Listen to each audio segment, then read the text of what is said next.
This is NFA Talk, the show that talks about guns and gun rights, keeping you up to date with what's currently going on, from the newest guns, promotions, and events, plus how we're lobbying for your rights.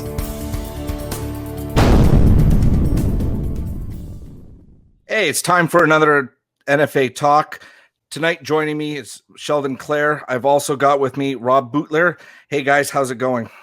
Pretty good, Jordan. Fantastic, Jordan. Hi, Rob. Really great to meet you. Yeah, first time. Yes. I mean, we've certainly been traveling in similar circles. Yeah, definitely. I like your studio. That's a pretty cool setup. How long did it take you to do that? Well, as far as labor goes, it took me a long time. So the flag behind me, I made that by hand, and then the table beside me, I made that by hand as well. So there's quite a few hours invested in building stuff, and even the wall. It's I set up the wall just for the studio and everything too. So it took me a little bit of time, but as far as cost goes, it was relatively cheap to do. Oh, okay. So it wasn't that expensive. Yeah, it wasn't too bad. That's good. I mean, like for me, I've got this green screen here, so nobody can see my messy house, and it cost probably about $100. I mean, Jordan, you're probably in a similar situation. Yeah, we have the same green screen, so yeah, it wasn't too expensive. It gives us an opportunity to change our backgrounds on the fly. We're doing many different things, so we change our backgrounds accordingly. I just want to circle back though. Like I asked you guys how you're doing, and you both said you're doing great. But I mean, have you seen what's going on in the media and what this government's trying to do to us? Like C-21, how could you guys be fine? And like Rob, I was talking to you earlier, and you say you just got 2 new pistols. Yeah. Right. Yep. What's it like in your municipality? What's your municipality going to say about the handgun ban that's coming up? Well, I'd say I'm very safe, Jordan. I'm in Fort McMurray, Alberta. I'm right in the heart of conservatism right here. And actually, Shane Getson mentioned that provincially they're going to be putting in some measures that municipalities can't ban handguns. Yeah. So I think as far as Alberta goes, I think we're really good, but I'm really concerned for the rest of Canada and what some of these really, really left-wing cities start doing to people, right? And it's just going to be a big mess. It's going to be a huge mess for everybody. I think so too. One of the things we're going to have to see is how much of a backbone the provinces have over this issue. I mean, that's really where this is going to cut the road, because it's pretty clear in the division of powers that in Section 92, municipalities are creations of the province. The federal government doesn't get to start regulating or giving stuff to municipalities, and they've gone around it in a bit of a sneaky way. But they need to understand that this is a provincial thing, and that the provinces have ultimately got a long record of being angry at federal interference in provincial affairs. So we'll see how that plays out.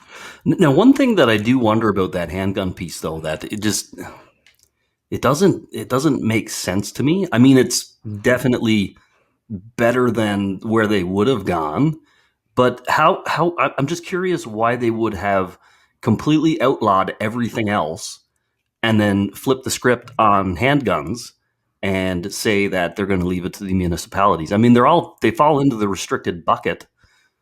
There's not really a separation in the type of firearm they are. It just seemed weird to me that they took that approach. This is about getting everything ultimately, Rob. I mean, if you look at collectors, for example, which are people who buy and collect a theme or a particular brand or some such aspect of a firearm.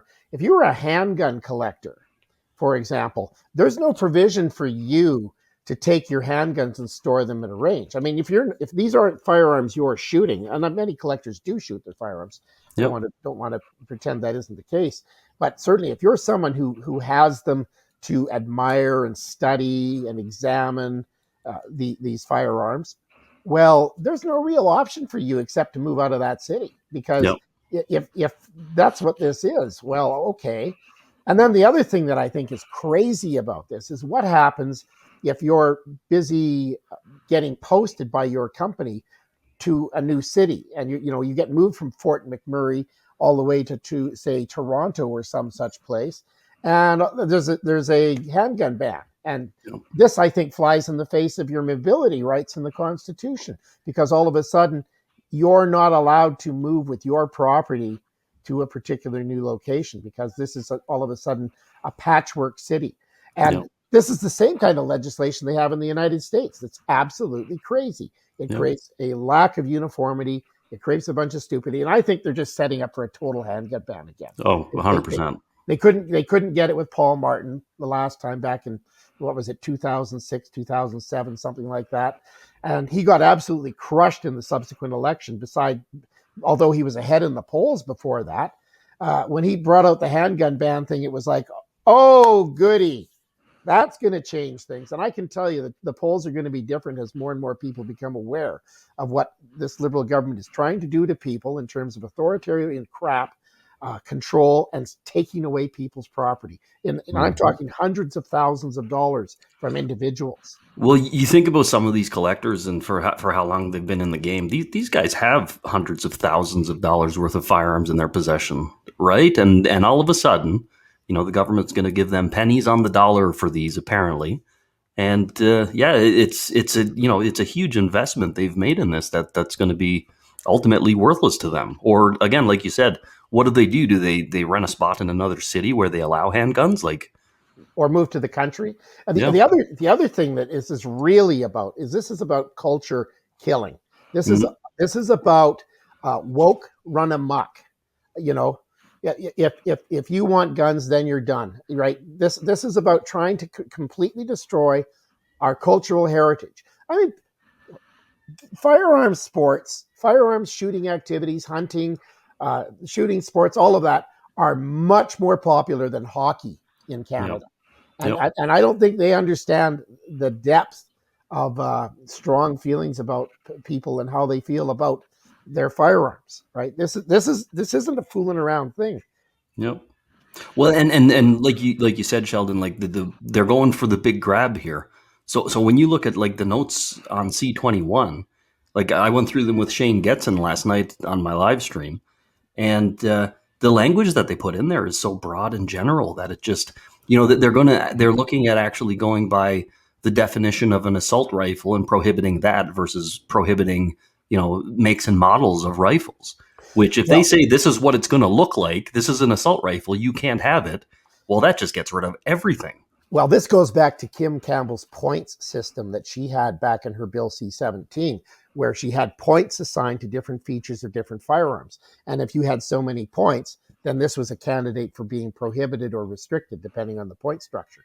And we demonstrated that, like a Jungle Carbine 303 actually got a whole bunch of points on this, and it's insanity. But you got to remember, they're doing this quite purposefully. It's ideological.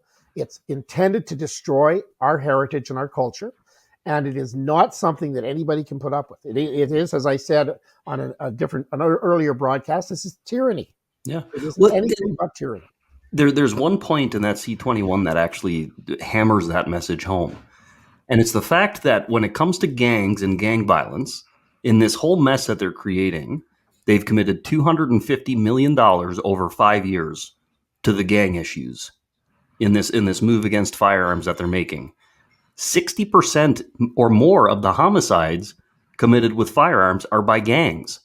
So they're taking 60+ % of the problem they're trying to solve, and they're throwing maybe 5% of the money they're going to spend at that problem. Well, and the other thing is firearms violence is not a major issue in Canada. If you look at violence in Canada, it's by fists, it's by blunt objects. It is not by firearms. This is not a thing. It's never been a thing. And this really has never been about crime control. It's always been about civil disarmament and getting the guns. That's what this really is. And again, to your point, when you look at the statistics as far as, problems we should be solving goes, firearm violence wouldn't even make the top 20 of things we should be looking at. I mean, if what's important is the sanctity of human life for these people, then they should be focusing on opioids. They should be focusing on alcohol abuse. They should be focusing on all these things, but they're zeroing in on this minuscule issue that, and not only that, but they're zeroing in on the people who are 0% of the problem for that issue that they're focused on, right? If they want to solve crime problems in Canada, what they need to do is get people back to work. Yeah. What they need 100%. To do is quit destroying small town, small business Canada, and get those families back to work. This is an attempt to destroy the family structure. I had a conversation today with a friend of mine. He took me out for lunch, and he said, this is about John Lennon's Imagine. That's the anthem of the woke. Imagine a world with no religion, where everything is wonderful and happy, and you start looking around, and my God, that's exactly what this is about. Yeah. You can go shop in a big box store, but you can't go to church. You can go congregate in a big protest rally for the Flavor Aid cause of the day, but you absolutely cannot, have a full family dinner at your own house. Yeah. What is this really about? It's about breaking down the family structure. It's about destroying the small business, middle class economy. And really, it's an attempt to completely restructure our economy based on a woke socialist view of the world. Well, and when you look at the solution they're proposing and creating for this problem, it's absolutely off base. And the other piece is, constitutionally, like the right to peacefully assemble, for example. Okay, so they're stomping on our constitutional rights here under the premise that there's provisions within the Constitution for them to do that. Well, guess what? I'm under 60. If I'm under 60, I am 10 times more likely to die from suicide than I am from COVID. 10 times more likely. And what have they done? They've taken away gyms. They've taken away gatherings with family and friends, and they've left us with alcohol, drugs, and fast food. Right? Like, you're creating a mental health crisis. Well, you're exacerbating the crime problem, right? It's absolutely correct. I had dinner with a friend of mine yesterday evening who's a social worker in healthcare.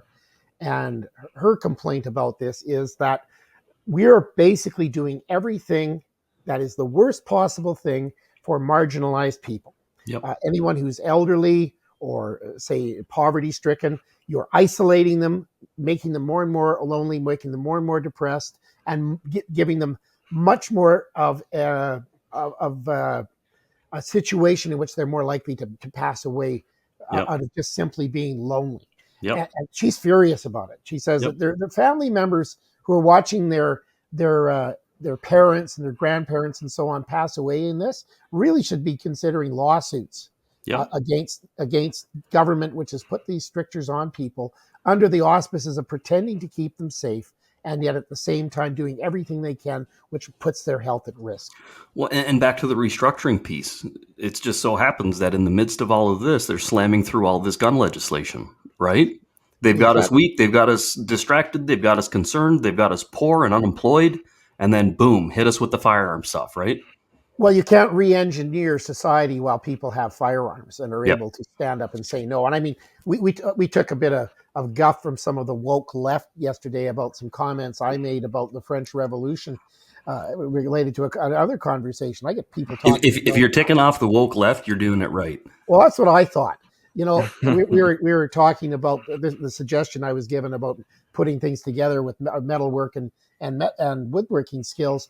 And it occurred to me that they're complaining about the wrong thing. When people are having those conversations and are thinking that way, well, maybe they really ought to think about what they're doing, because what they're doing is clearly causing a problem. Yep. They're economically destroying the fabric of Canadian society, and they can't do anything to push their agenda farther than they really already have without getting the guns. And that's what they're up to. They want the guns. Well, I've been fortunate through this whole thing. I mean, we've been okay, but I work in the oil industry, right? This is my livelihood. This is all the people I know. That's their livelihood, and the amount of people who've been unemployed and who are suffering, and they keep throwing them this government money, and it's just like, guys, just turn back the businesses on. Like, just bring it back. There's the solution to the problem, right? Well, they don't understand. You see, the problem is you've got all of these folks who have these good government jobs, and they're paid this money. They've got a relatively protected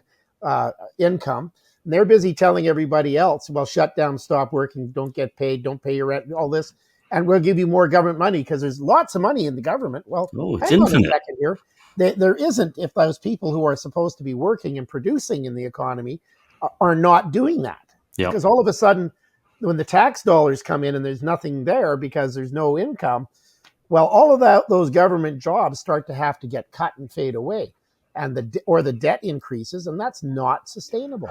Well, and every dollar so in the first 150 years of Canada, we accumulated roughly $600 billion worth of debt. And by the end of 2021, between 2016 and 2021, Trudeau will have doubled that.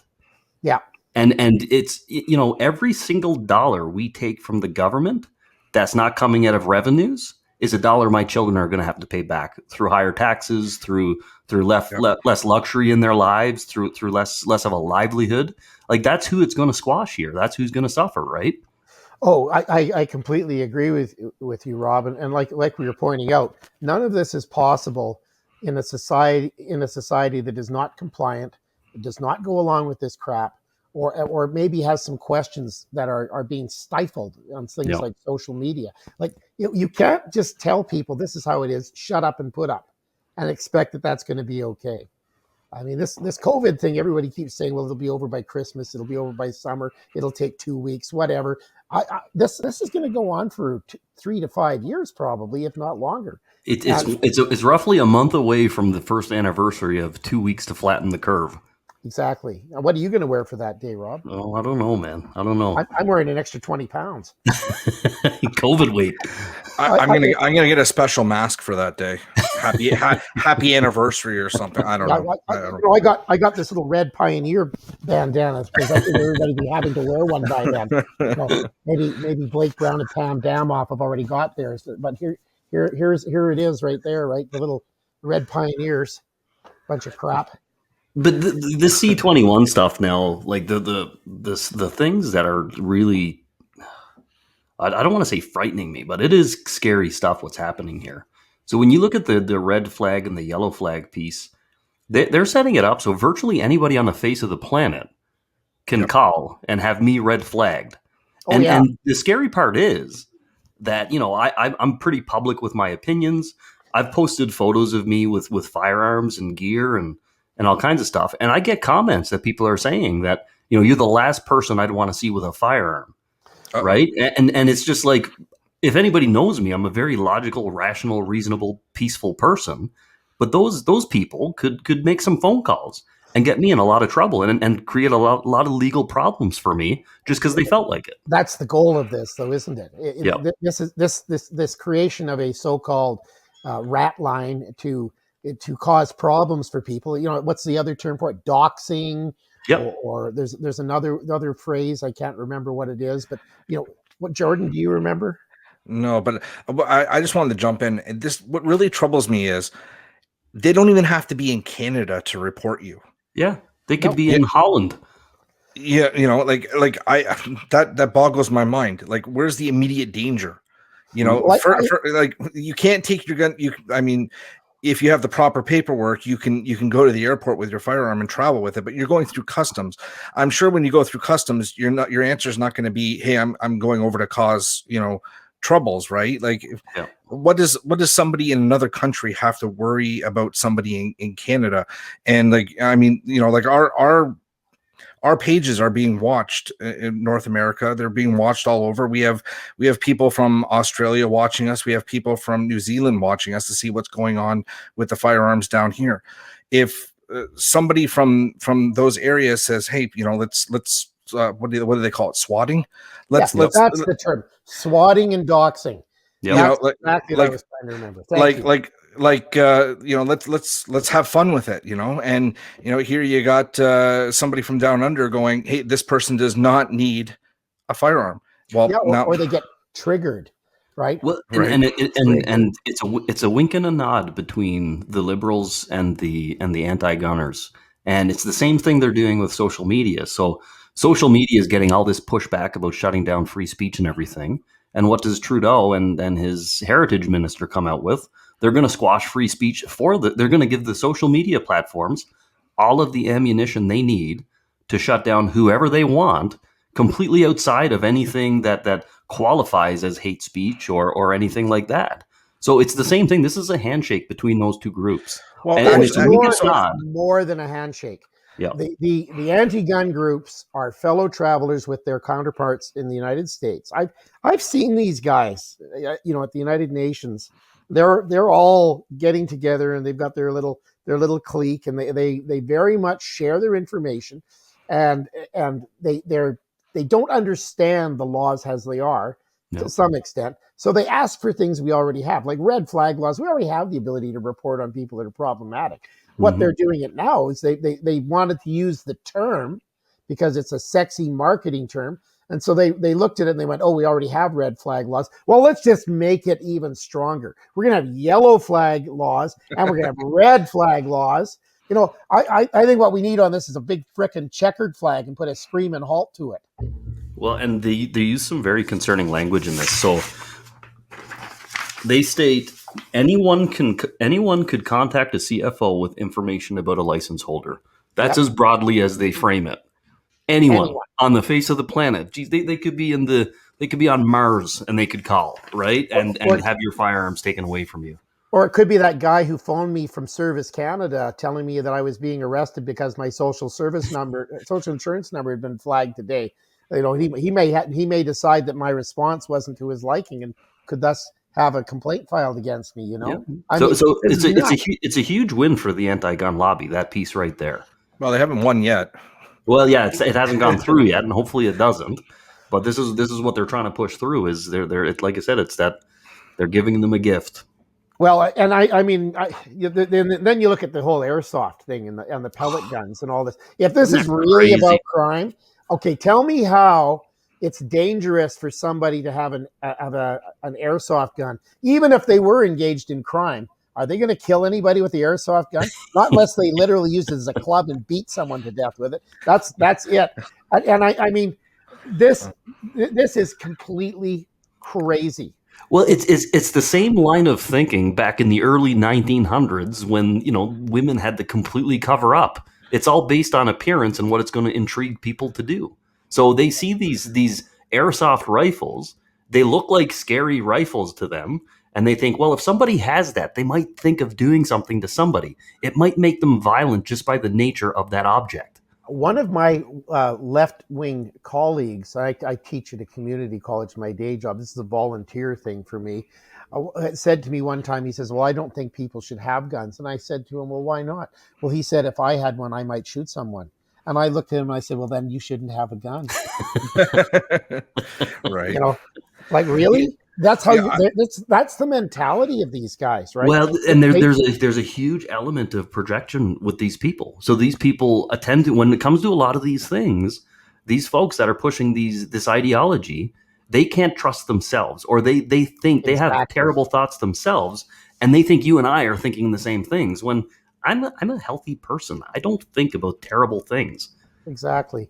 Jordan, I'm sorry I interrupted. You were going to say something.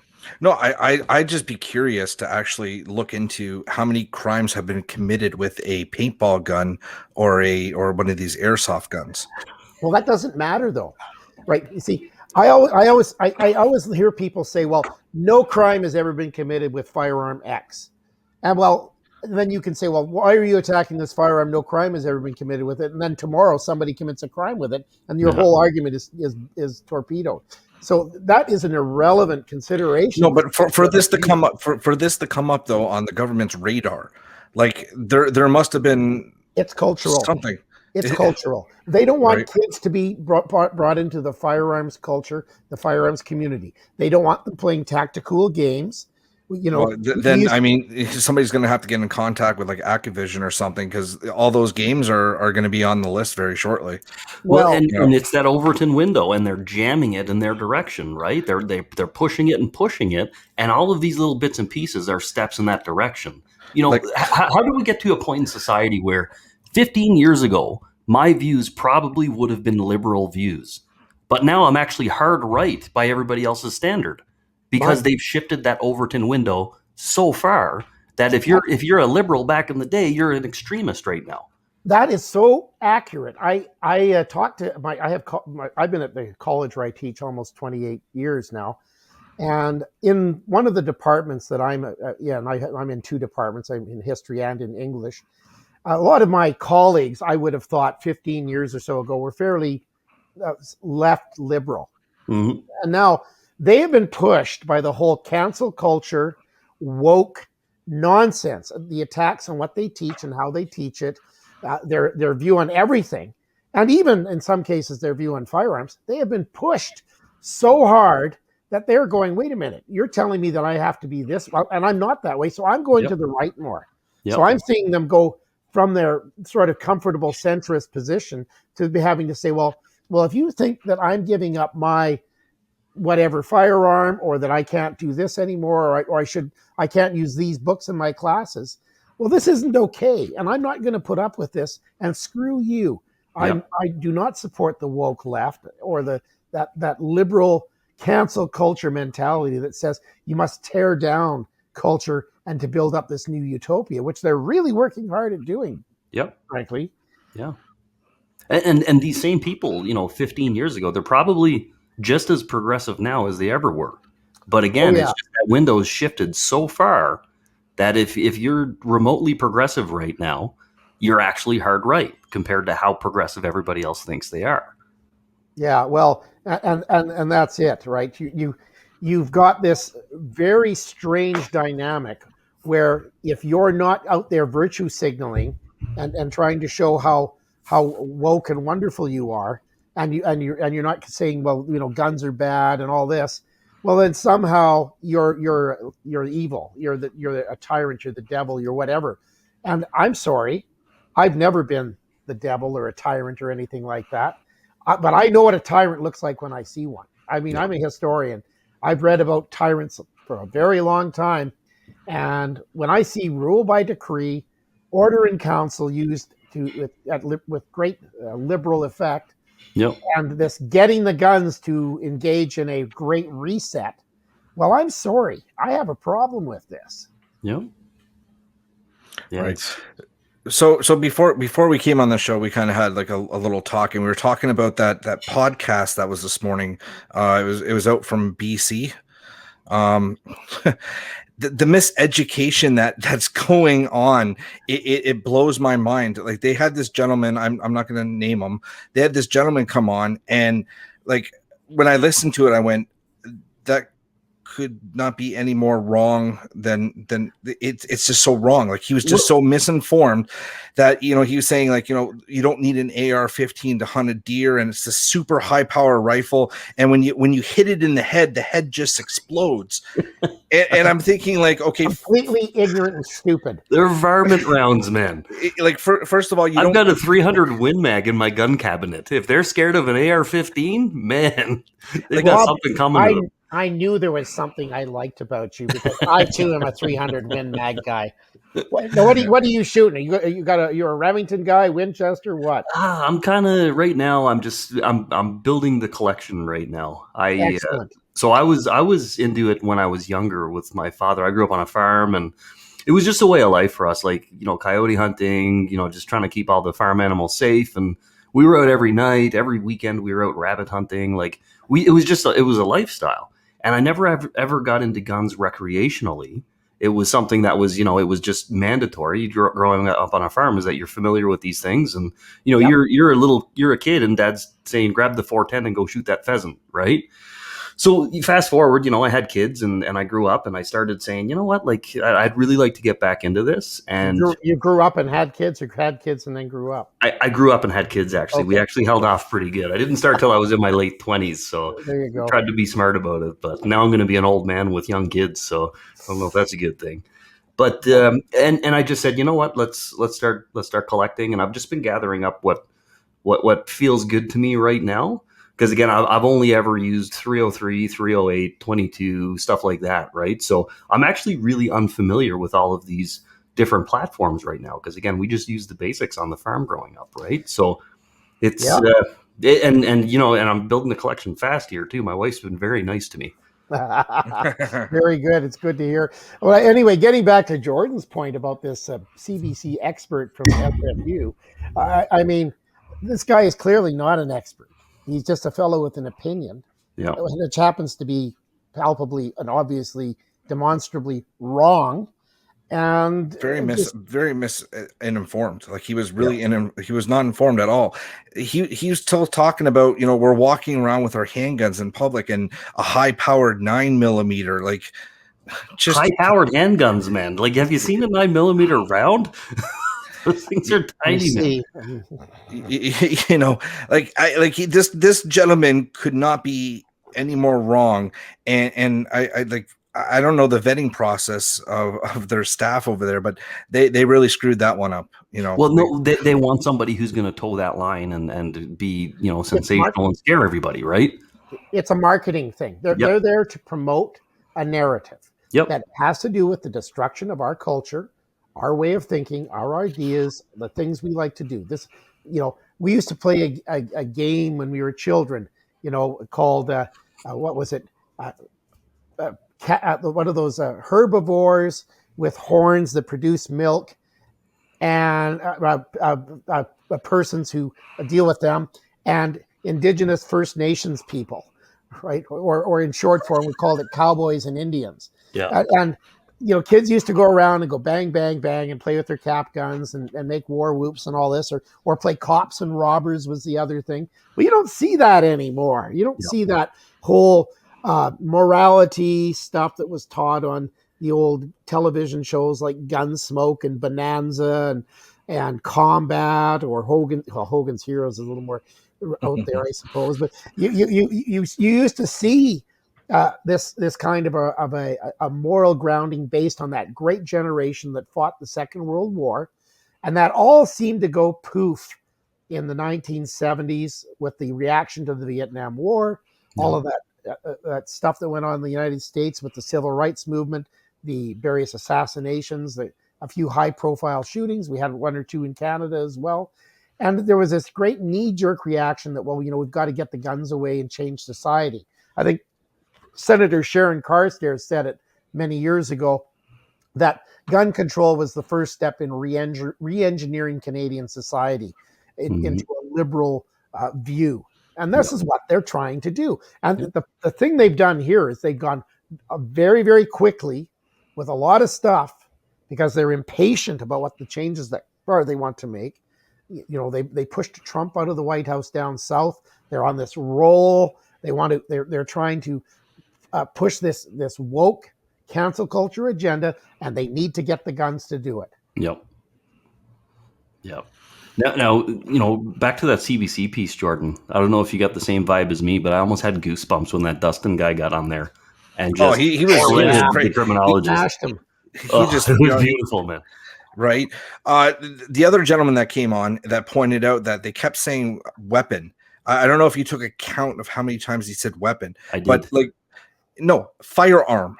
It's firearm, not weapon. Yeah, both he and the host kept referring to them as weapons over and over. This is the liberal narrative. They've been given a talking point. And I watched Bill Blair do this. I watched him. He does it all the time. Almost said firearm at one of the times in minute. He was he said, and these weapons, right? He was going to say firearm, but he remembered, they told me I can't say firearm. I have to say weapon because I have to build this narrative that it's a weapon. And I mean, are firearms weapons? Well, sure, if they're used as them.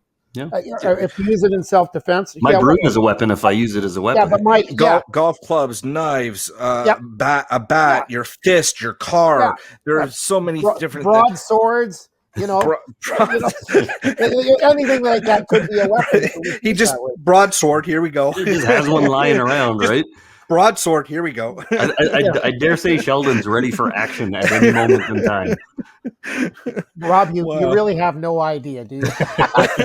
I really got to come up to Fort McMurray for a visit sometime. I think we should hang out. I think it'd be a really cool time. Yeah. But they really destroyed this guy's narrative because it's an easy narrative to destroy. And any of us in the firearms community can attack and destroy these narratives when you use facts, when you use evidence. And there's lots of it that supports our positions. The problem for us is the antis, the liberals, the socialists. These people do not care about facts. They don't care about history. And I see distortions of history being used all the time to try to attack us. Yep. I mean, I have a graduate degree in history. as one of our fans does, I know out there who likes to try and take runs at us and attack us in social media, and that's very nice. But I think that the history is not something to be taken lightly. There are different interpretations of history. People can read things different ways and come up with different reasons for it. And there's a whole collective body of work on a whole series of topics, and like there is on firearms, and that's available to us. And these are the strongest weapons we have in fighting back. Yeah. But remember, they don't care about the facts. Yep. It's emotion. Well, all of their arguments are emotionally based. And you look at the reemergence of the conversations around communism that are taking place in society, and it blows my mind that people are comfortably out there talking about that. To me, that's on the same level as Nazism. When you start talking communism, like when you look at history, when you look at what's happened with these regimes and the fact that, it's only ever resulted in an authoritarian, totalitarian, leader who's murdered hundreds of millions of people. But people are like, well, yeah, they just didn't do it right. Then that's the argument over and over again. I know. And I get, usually you're the first one to bring up, when you're the first one to bring up the fascist regimes of the 1930s, you lose your argument. Yeah. So the thing I always like to point out is that this is, as you said, totalitarianism. This is authoritarianism. It doesn't matter what color of uniform they're wearing or what armband they have on, whether it's all red or red and black and white or green and white and red or anything like this. This is all about power and control of the masses. Yep. And we probably respectfully, understandably want to have some measure of societal community and growth and cooperation so that we can all grow as a nation, as a country, as a community. But we don't need this social re-engineering of culture. Yeah. We don't need this cancellation of our history and reinterpretation of it to try to fit this woke virtue signaling agenda that seems to be resplendent. And again, it's all about getting the guns. Yeah. The guns first, and then you can do all this stuff. Yeah. But people say, well, it can't happen here. Well, they said that about Rwanda. They said it about Srebrenica. The former Yugoslavia hosted the Olympic Games, for God's sakes. And then I recently dove into some history around Rwanda, and that is what a nightmare. Was it 1 million people in 100 days? Yeah, at least 800,000 to possibly 1 million or more, and mainly hacked to get death with machetes and knives. Yep. But they had a UN force there that very well could have used a bit of more initiative than they otherwise had, and gone in and seized weapons stockpiles, which they were aware of. Yep.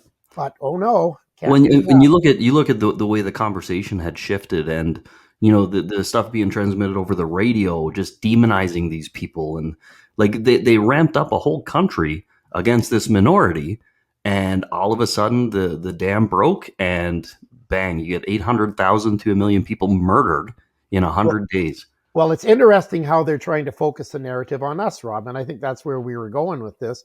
Is all of a sudden who's being demonized? Yeah. You go on one of our programs, you say something, and all of a sudden you're attacked on social media by the usual suspects, right? Yeah. It's a setup play. It's a game to demonize our culture, to demonize our interests, our behavior, our activities. It's the attack on hunting, right? The whole vegan, woke, go after the guns thing there as well. Well, and everything they're doing is besides the fact. I mean, there's not a single thing they're doing that solves the problem they state they're trying to solve. And this is very obvious to everybody engaged. It's very obvious to the leaders that are pushing it. And it's just this big lie that they keep telling over and over again. And you've got people towing that line now, people buying into it. It's a marketing exercise, right? Yep. They recognize that if they actually say, well, we're re-engineering society and we're going to destroy your culture, and also we want to steal all your property, that probably won't sell. But if you say it's about public safety, okay. It's about public safety. But, it's been about public safety for hundreds of years. And anybody who starts saying, I'm from the Committee of Public Safety, needs to be viewed with a great deal of suspicion. Yep. because it's not about public safety they're concerned about. It's about their own. It's crazy.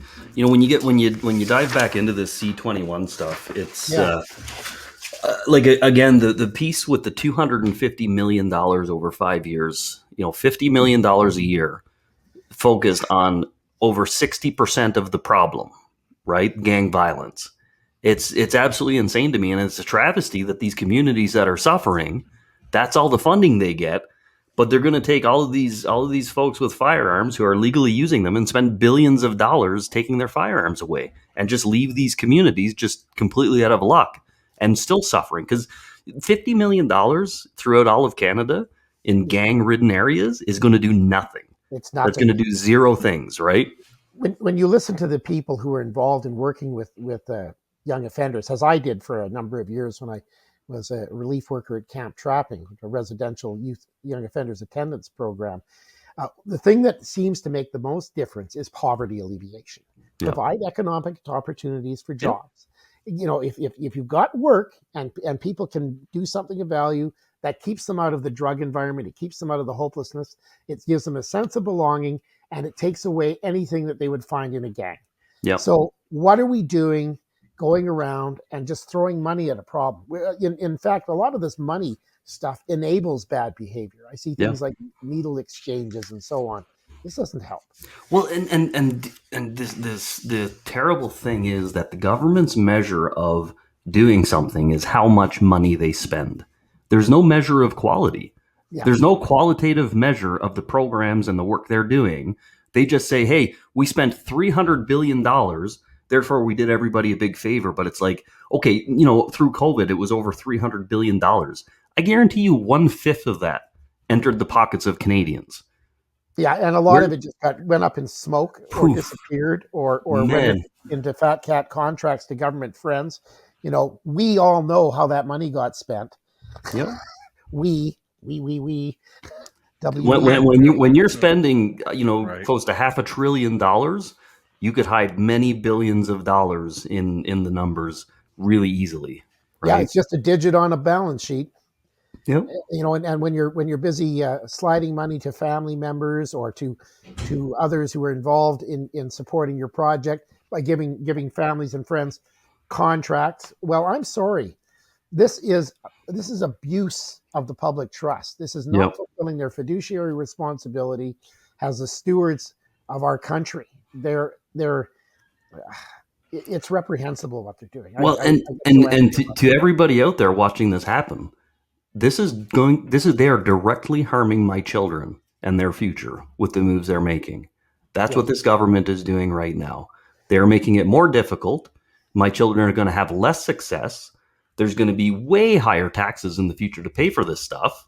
I mean, you can't double the debt over a 5-year period and not expect higher taxes. We were paying $20 billion a year to maintain our debt previous to this spending spree. Exactly. So, and we were running $20 billion deficits indefinitely. Well, guess what? They doubled the debt. So when things go back, we're going to be running $40 billion deficits indefinitely now. The biggest expense in our federal budget is servicing the national debt. Yeah. It's criminal. This is why they want to reset the economy. Yeah. Like, can you imagine if I got to reset my economy? Let's say I'm going to go out and buy a house, a couple of cars, maybe some more firearms. Hey, let me do that. Well, then I'm just going to go, you know what? It's time for a reset. I need to reset everything to zero so I have a zero balance, and it'll all be good. Oh, but of course, I won't own anything. None of this will be mine. I won't actually own my house because it'll be a government. I can use it, but if they and Sheldon, they said very forcefully, you will own nothing and you will be happy. Oh well, I don't know what kind of drugs they're going to give me, but if they want me to own nothing and be happy, it's going to have to be a lot. George Orwell had it that it was going to take a long time to do this back when he was writing about it in 1984. I think Kafka had it better that it was going to be an awful lot quicker, and it seems to be happening pretty fast. Well, have you read into Yuri Bezimov? Now, I don't want to get conspiracy minded here, but he's a Russian. He's a defector from Russian, and he back in the 80s, he was talking about a multi-decade strategy called ideological subversion. And what it was an effort to destabilize your enemy, and in this case being the Western world. And what he was talking about in the 80s is what's happening right now, right before our eyes. Yeah. And, and when I start imagining, how these things play out and how they work, I mean, what he says makes a lot of sense. Now, if you think of a country like China, multi-trillion-dollar economy, a lot on the line, it would be nothing for them to spend $100 billion running an ideological subversion program to weaken their enemies and strengthen themselves, right? So theoretically, this all makes sense. But again, it comes back to Yuri Bezimov was saying it's a multi-decade strategy. This isn't something that happens in 10 years. This is 20, 30, 40 years, right? In practical terms, the strategy has been very simple: buy Chinese. And that's what we've all been doing. Everything we're getting, buying, making, using has been manufactured in China out of resources extracted from our ground, shipped over there to have other people build things. We used to have a manufacturing sector in Canada. We used to have a textiles sector in Canada. And we used to make good quality stuff. And now we're buying all of these things because it's so inexpensive. What a great deal. I can buy more stuff. And I'm going to fill up my house with all this Chinese-made stuff. And the Chinese are making a lot of money off of us, and we're not making that money. Our economy is going to collapse because of what we're doing, and we're going to be in a really big, rough time. Yeah. And I remember watching the shelves at the beginning of this pandemic in the stores, how they were getting so empty so fast. And I looked at this and I went, "Wow, welcome to socialism, everybody. How do you like it so far?" Now they've got something else in this C21, which is the new offense for altering cartridge magazines. So you can go to prison apparently for 5 years now if the rivet falls out of your magazine. Well, yeah, and this is a double jeopardy offense because it's already an offense to have what they call their unaltered overcapacity limit magazines, what we would normally call standard capacity magazines, and then you tack an extra offense onto that for having one that has been altered or that you've altered. Now that's two offenses. You get two for one. Well, I mean, you could probably have a manslaughter charge against you and not get some of the time they're talking about for these administrative, nonsensical, nonviolent firearms offenses. It's a ridiculous construct. Yeah, and when they're talking about, I don't know, like I was watching the presser with Blair and Trudeau, and they kept throwing this word registry around for the firearms that you don't want to give up. There's going to be new storage requirements, and you're going to have to register them, they kept saying. And I couldn't help but think that that's a really sneaky way they slid in another gun registry. It's back. Oh, the registry is definitely back in this, but it also includes your airsoft guns. It includes your probably paintball, some BB guns, and everything else. I mean, pellet pistols, anything that closely resembles an actual so to firearm. the airsofters and paintballers, welcome to the fight. and welcome to the NFA, and we're proud to support you guys. And absolutely. You can see on our website we've got a welcoming letter to you about that, and we're more than happy to support the Airsoft. NFA.ca, go check us out. And there's a letter out there. Rob, I just want to loop back to what you're saying about the registry. What's really interesting to me, and I'm paying really close attention to this, is you have to register your non-restricted firearms now. And Bill Blair said many times they couldn't give you an exact figure of the buyback because they don't know how many firearms are out there because they're not registered. They're long guns. Yeah.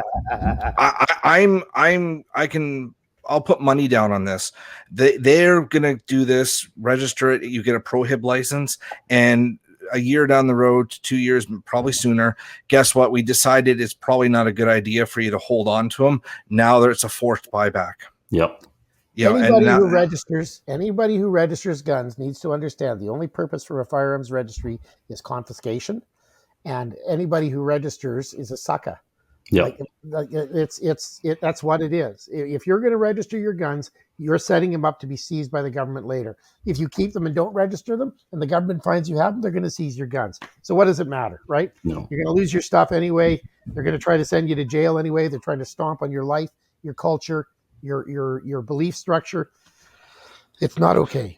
Yeah, we're not lawyers, so please consult your lawyer first before we're not advocating for you to break any law. That the NFA does not do that. So consult your lawyer, understand what you are doing first, and work within the law so we can defeat this law. Absolutely. So something else I found interesting, and this is something I haven't observed. This again back to virtue signaling. Limit the glorification of violence in firearms marketing and sales. I don't see that. That doesn't exist to me. That's interesting. Well, it does if it's an anti-self-defense law, Rob. Yeah. If you're promoting tactical games, if you're promoting self-defense, if you're doing anything which could conceivably talk about violence against a person, then you're all of a sudden subjected to a very serious criminal charge. So this is a business activity. So, for example, if you were somebody who promoted self-defense and had self-defense training, which arguably promotes violence against another person, well, then you're subject to be charged because, we don't do self-defense because self-defense is a government franchise. Yeah. You have a problem, you call the government. We'll be there. Well, tell it to somebody in northern Alberta who's, 40 miles away from any center where there's a police station, that the Mountie might get there in a week or something. And you've got to deal with the problem as it is at the time. There's a musician now. I'm into rap, and I know probably a lot of people in the community are not. But there's a guy by the name of Tom McDonald who's a very conservative musician. His father actually lives in Fort McMurray here. I'm a huge fan of him, and I was listening to one of his songs today. He said in the song, he said, "Order takeout and call the police and see which arrives at your house first." Right? Yeah, well, there you have it. I mean, we're living in dangerous times, and we're being subjected to the politics of panic. We're being subjected to the politics of pandemic panic, and we're being attempted to be restructured, recrafted, reset, and none of this is acceptable. And this Bill C-21 is just a tool to try to shift our culture on an ideological basis. And what we all need to do as Canadians is to make sure that we completely crush this Liberal government in the next election by looking very carefully at who's most likely to do that and make it happen. And Rob, I got something for you. It's kind of being virtually given. I'll just see if I can put it up for everybody to see. I'll reach out and grab it. Yeah. Okay. Here, we'll do this. Yeah. Awesome. So this is our National Firearms Association challenge coin. They're awarded at the discretion of officers of the NFA to people who have performed above and beyond, and it has our official heraldic coat of arms. The motto on it is "In Defense of Freedom," the motto of the National Firearms Association. On the reverse is our crest, which is a Canadian crown with crossed rifles, and Canada's National Firearms Association. Every one of these coins is numbered to the holder, and the number on your coin, which we'll make sure you get as soon as possible, is 218. And normally this is presented with a handshake. So I'll just do a virtual handshake with you here. Here's your coin, Rob. Yeah. And I flip it over, and you have it, and it's in your hand, and there we go. If we'd set this up beforehand, you'd had a coin in your hand, and you'd have gone, "Wow, that's awesome!" It's a little magician trick here. And then we could say it's never been done before, or something smart like that. Well, thank you very much, Sheldon. I appreciate that. You're most welcome, Rob. I really enjoy your what you've been doing for the community, and I mean, you've got a great pithy way of getting to the meat of the issue that I think everybody appreciates. Some of us get a little bit long a tooth about some of this stuff, but I certainly appreciate everything you're doing, and it's been really great getting to know you here on the program today. And like I said, anytime you're in Prince George, please look me up. I'll be glad to show you around, and I hope that I get up to Fort McMurray sometime, and maybe I can have a chat with some of the folks up there and see how things are going. Well, and I can't say enough about you guys. The support I've gotten, and working closely with Jordan here, I've enjoyed every bit of it.